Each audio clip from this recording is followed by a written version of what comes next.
അങ്ങനെ ഒരു ദുരൂഹത അല്ലെങ്കിൽ കേരളത്തിനൊരു കൗതുകം ഇവിടെ അവസാനിക്കുകയാണ്. കണ്ണൂർ പയ്യന്നൂരിൽ കാറിലില്ലാത്ത സ്ത്രീയുടെ രൂപം റോഡ് ക്യാമറയിൽ പതിഞ്ഞ സംഭവത്തിൽ വിശദീകരണവുമായി മോട്ടോർ വാഹന വകുപ്പ്. കാറിലുണ്ടായിരുന്ന ആൺകുട്ടിയുടെ ചിത്രം രാത്രിയായതിനാൽ സ്ത്രീയായി തോന്നിപ്പിച്ചുവെന്നാണ് വിശദീകരണം വന്നിരിക്കുന്നത്. പിഴ നോട്ടീസിലായിരുന്നു ദുരൂഹ ചിത്രം ഉൾപ്പെട്ടത്. പ്രേതം സാങ്കേതിക പ്രശ്നം, അങ്ങനെ അഭ്യൂഹങ്ങളും പലതരം കഥകളും ഏറെ പ്രചരിച്ച കണ്ണൂർ പയ്യന്നൂരിലെ റോഡ് ക്യാമറ ചിത്രം കഴിഞ്ഞ സെപ്റ്റംബർ 3 രാത്രിയാണ് ചിത്രം റോഡ് ക്യാമറയിൽ പതിഞ്ഞത്. ചെറുവത്തൂരിലെ കുടുംബമായിരുന്നു കാറിൽ യാത്ര ചെയ്തിരുന്നത്. മുൻസീറ്റിൽ യുവാവും അമ്മയുടെ സഹോദരിയും, പിൻസീറ്റിൽ 17ഉം 10ഉം പ്രായമുള്ള മക്കൾ. എന്നാൽ വാഹനത്തിൽ ഇല്ലാതിരുന്ന ഒരു സ്ത്രീയുടെ ചിത്രം എങ്ങനെ ക്യാമറയിൽ പതിഞ്ഞുവെന്നായിരുന്നു സംശയം.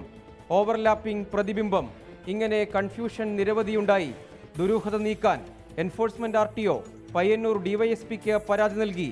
3 മാസത്തോളം നീണ്ട കാത്തിരിപ്പിനൊടുവിൽ വിശദീകരണം ഇങ്ങനെ. ചിത്രത്തിലുള്ളത് പിറകിലെ സീറ്റിലെ 17കാരനാണ്. രാത്രിയായതിനാൽ സ്ത്രീയെന്ന് തോന്നിയതാണ്. സമൂഹ മാധ്യമങ്ങളിലെ പ്രചാരണം പോലെ പ്രേതമല്ല, സാങ്കേതിക പ്രശ്നവുമല്ല. കാറുടമയും പോലീസിൽ പരാതി നൽകിയിരുന്നു.